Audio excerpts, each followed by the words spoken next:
ওদের এবার কলকাতায় ফেরার সময়ও এগিয়ে আসছে, তো ভাবলাম থাকতে থাকতেই দিনটা যখন পড়েছে একটু ঘুরিয়ে আনি।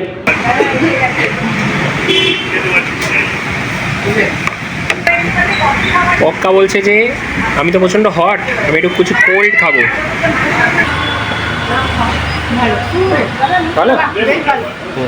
আর যেরকমটা বললাম, পরের একটা ভিডিওতে একটু চমক আছে, সারপ্রাইজ আছে।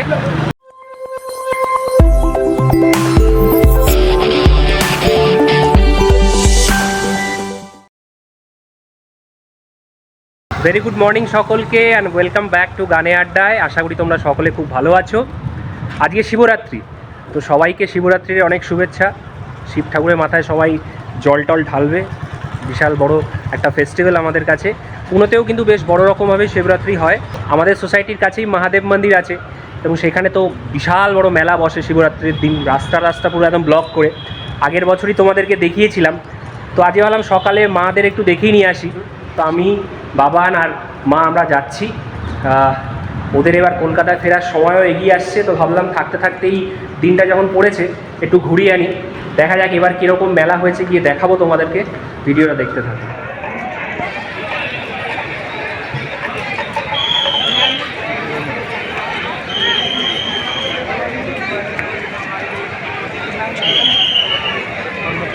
লাইন দেখেছো মা? 3-4 বেজে যাবে।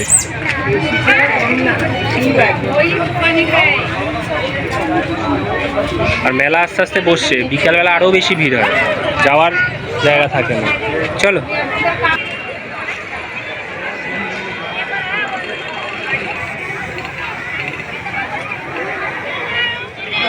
কত বলে? 310। 300? আমি বলছি না, এখন উল্টো পাল্টা দাম নিয়ে নেবে এখানে।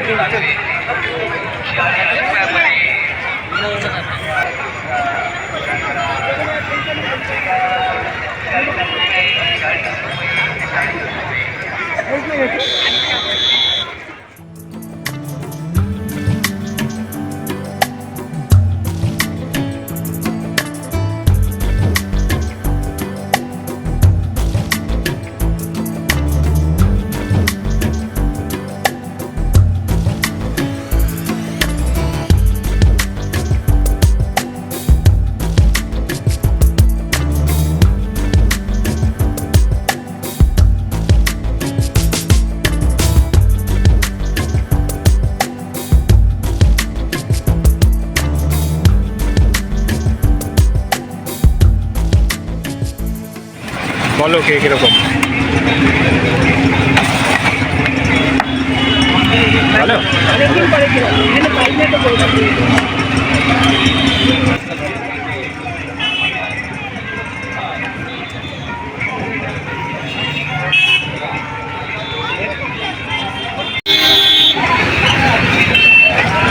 কে বল কিরকম? ভালো।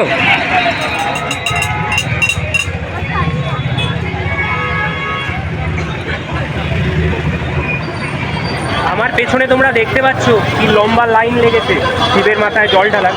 আসলে ওরা ওরকম আমাদের মতন কোনো স্পেসিফিক টাইমটা মানে না, সকাল থেকেই ওরা জলটা ঢালে, এবং এই জন্য এত ভিড়। তো খুব বেশি ভিডিওতে কথা বলা যাচ্ছে না, ধাক্কা লেগে যাচ্ছে। মেলা বসেছে খুব সুন্দর, ওদেরকে গোলা খাওয়ালাম। এখন আস্তে আস্তে আমরা এখান দিয়ে বেরোবো। বাড়ির অনেকটা কাছাকাছি চলে এসেছি হাঁটতে হাঁটতে। অসম্ভব রোদ, কষ্ট হচ্ছে, তার মধ্যে এত ভিড়।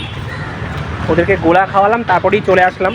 মহারাষ্ট্রের যে আখের গুড় খুবই ভালো হয় খেতে, সেটা একটু কিনে দিলাম, আর কয়েকজনের জন্য পাঠিয়েও দিলাম। সেগুলো নিয়ে নিয়েছি। এখন ব্যাক টু হোম। দেখি বাড়িতে গিয়ে কী হয় আজকে। জল ঢালা হলো শিল্পী? এই শিবরাত্রি জল ঢালোনি? আমাদের তো ফটো, শিবলিঙ্গ থাকলে তো জল ঢালা যায়, ফটোতে কিভাবে করব? আচ্ছা, না ওই কাটা ফল আনলাম যে, ওগুলো কি করবে? কাটা ফল, বেলপাতা, বেল যেগুলো এনেছো সেগুলো সরিয়ে রেখেছি। আজকে রাত্রি করে তো চতুর্দশী লাগছে, কালকে সকালবেলাও থাকবে। আজকে তো সকাল থেকে নিরামিষ খেয়েছি আমরা, খেয়ে দিয়ে আজকে আর করিনি। কিন্তু হিসাব অনুযায়ী আজকেই তো রাতটা পাবে, অনেকেই আজকে করবে যারা উপোস করে থাকতে পারে। আচ্ছা, এবার আমি যেহেতু এখন আর এই দিনটাতে উপোস করি না, কেননা এই দিনটাতেই 10 বছর আগে আমার বাবা মারা গিয়েছিল, তারপর থেকে আমি আর উপোস করি না। তো সেই কারণে চতুর্দশী যেহেতু রাত করে লেগেছে, আমি কালকে সকালবেলা ওই শিবের সামনে ওগুলো দিয়ে দেবো, দিয়ে ফল মিষ্টি দিয়ে পুজো। ঠিক আছে, তাহলে চলো, যেই কারণে আসা এখন সবাই আমরা চা খেতে যাব, তাই তো? চলো বেরোই। এই দোকানটা আসলাম আমরা একটু ফ্রাই খাবো, তার সঙ্গে কফি। মহলিতে তো চা খেয়েইছি, এইটা নতুন হয়েছে, এটাতে আমরা আসিনি এখনো। কি হয়েছে? হ্যাঁ, পক্কা বলছে যে আমি তো প্রচণ্ড হট, আমি একটু কিছু কোল্ড খাবো। বাবান তুই খাওয়ার আগে আমি একবার খাই। হ্যাঁ,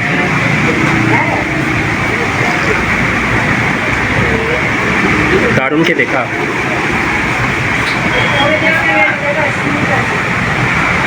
ভালো না? তুমি একবার খাও।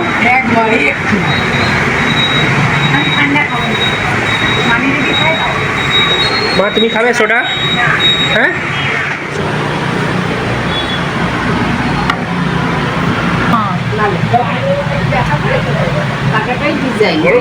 ভালো ভাই, গোল গোলটা দেবে। এটা কেমন খেয়ে বল আগে। ভালো, খাও। ভালো,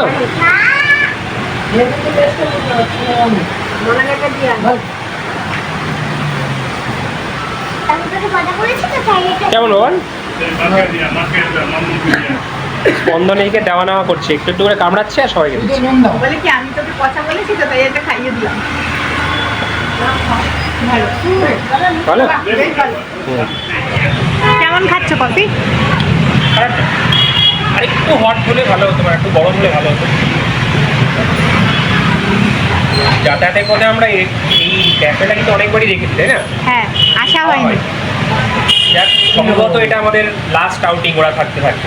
হ্যাঁ, আর কোনো আউটিং হবে না, না শেষের দুদিন ওরা আর কোথাও বেরোবে না। বেরোবে না। হ্যাঁ, কিন্তু একটা সারপ্রাইজ আছে তার আগে, যাওয়ার আগে একটা সারপ্রাইজ আছে, সেটা এখন বলা যাবে না।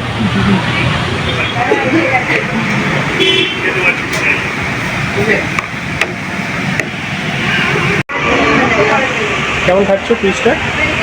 ভালো,